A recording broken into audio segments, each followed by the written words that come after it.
अस्सलाम वालेकुम वरहमतुल्लाहि वबरकातुहू। उम्मीद करता हूँ आप सब खैरियत से होंगे और आपके घरों पे भी खैर होगी। आज का जो हमारा टॉपिक ऑफ डिस्कशन है वो क्लासरूम मैनेजमेंट के हवाले से है। इससे पहले भी मैं आपको कुछ चीज़ें बता चुका हूँ कि आप कैसे अच्छे तरीके से अपनी क्लास को मैनेज कर सकते हैं, और उसी सिलसिले को आगे बढ़ाते हुए आज मैं आपको कुछ ऐसी चीज़ें बताऊंगा जिससे आपकी क्लास में बैठा हुआ हर बच्चा जो है उसको फ़ायदा हो सकेगा। तो स्टार्ट करते हैं। देखें, जब आप क्लास में जाते हैं तो आपकी क्लास में बहुत सारे स्टूडेंट्स अवेलेबल होते हैं। उनमें से कुछ ऐसे होते हैं जो कम मेहनत करके अच्छे मार्क्स अचीव कर लेते हैं, और कुछ बच्चे ऐसे होते हैं जिन पे आपको मेहनत ज़्यादा करनी पड़ती है। फॉर एग्ज़ाम्पल, अगर एक बच्चे ने काम एक दफ़ा ख़राब किया है तो आप उसके लिए ये अपना फीडबैक बना लेते हैं अपने माइंड में कि ये बच्चा तो कर नहीं सकता। इससे होता क्या है कि फिर आपका जो फोकस है ना उस बच्चे की तरफ वो कम हो जाता है। तो ऐसे बच्चों के लिए आप उनको मोटिवेट करें, आप बच्चों को बुलाएं अपने पास। जब आप देखते हैं कि उसने अच्छा परफॉर्म नहीं किया तो आप उससे पूछें बड़े प्यार से कि बेटा, आपको ये चीज़ समझ नहीं आई थी? जब मैंने आपको ये चीज़ समझाई थी तो आपको समझ नहीं आई थी? उससे पूछें क्या वजह है ऐसी कि उसने उस लेक्चर को अच्छे तरीके से नहीं समझा। आपके इस तरह करने से उस बच्चे को लगेगा कि you are very concerned about his और हर स्टडीज़, तो फिर वो आपको नेक्स्ट टाइम रिस्पॉन्स करेगा। इस तरह से आप आइडेंटिफाई करें तमाम ऐसे बच्चे जो आपकी क्लास में मौजूद हैं और वो अच्छा परफॉर्म नहीं कर पा रहे, तो आप उनके लेवल पे जाके उनको चीज़ें समझाने की कोशिश करें।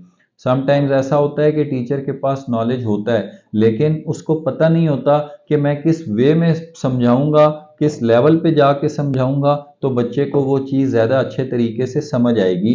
तो आप फोकस करें ऐसे बच्चों पे। अक्सर टीचर्स जो होते हैं वो बिल्कुल उम्मीद छोड़ देते हैं कि नहीं, ये बच्चा कर ही नहीं सकता है।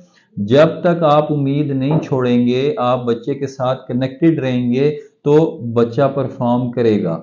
इंशाल्लाह आप देखेंगे कि बच्चे को जिस तरीके से आप गाइड करेंगे ना, बच्चा बिल्कुल आपकी बात सुनेगा।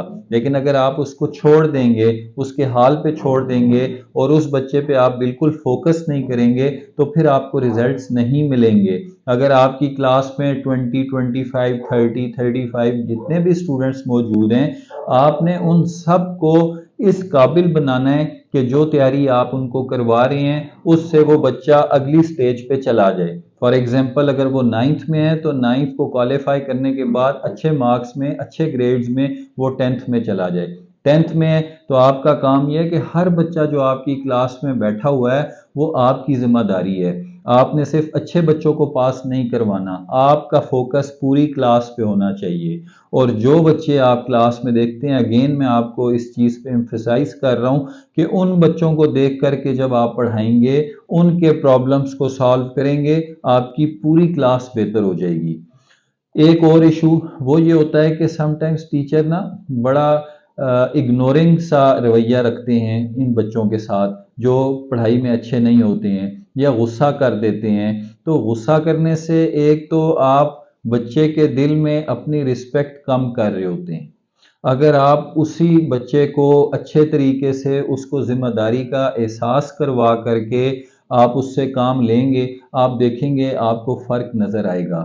अगर आज तक आपने ये बात नहीं अप्लाई की अपनी इस जो ट्रेनिंग है, टीचिंग है उसके अंदर, तो आप इस चीज़ को लेकर के चलें। आप बच्चों को मोटिवेटेड रखें, हर बच्चे को उसके लेवल पे जाके कैटर करने की कोशिश करेंगे, इंशाल्लाह आपको बेहतर रिजल्ट्स मिलेंगे।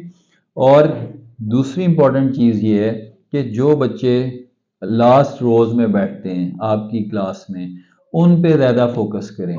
आप देखें कि उन बच्चों को काम समझ आ रहा है, आगे जो बैठ रहे हैं वो तो आपकी तरफ कंसंट्रेट कर रहे हैं, लेकिन जो बच्चे पीछे बैठे हुए हैं, क्या वो आपकी बात सुन रहे हैं? क्या जो आप लेक्चर डिलीवर कर रहे हैं बोर्ड पे वो लेक्चर उन तक पहुंच रहा है? वो उसको नोट डाउन कर रहे हैं कहीं पे? और फिर जो क्वेश्चन आंसर का सेशन है क्लासेस में वो होना चाहिए। फॉर एग्जाम्पल, अगर आपने कोई बोर्ड पे चीज़ लिखी है, आपने समझा दी है, अब आप बच्चों से पूछें। और जो बच्चे कुछ होते हैं वो हेजिटेट करते हैं, तो अगर वो बच्चे हेजिटेट कर रहे हैं तो आप ان سے کھڑا کریں ان کو اور ان سے کہیں کہ بیٹا کوشچن کریں۔ سم ٹائم ٹیچر کا رویہ ایسا ہوتا ہے کہ بچے نا کوشچن کرنا چاہ رہے ہوتے ہیں لیکن وہ آپ سے کوشچن نہیں کر پا رہے ہوتے، تو اپنی کلاس کا انوائرمنٹ ایسا کریٹ کریں کہ جس کی وجہ سے آپ کا بچہ ایزی فیل کرے اور وہ ہر بچہ کلاس میں بیٹھا ہوا آپ سے آپ کے لیکچر کے حوالے سے کوشچن کر سکے۔ تو اس چھوٹی سی ویڈیو میں ان 2-3 باتوں کا جو میں نے ذکر کیا ہے وہ آپ نے اپلائی کرنی ہے اپنی ٹیچنگ پہ، اور پھر مجھے ضرور بتائیے گا کہ آپ کو اس سے فائدہ ہوا ہے یا نہیں ہوا۔ بہت شکریہ۔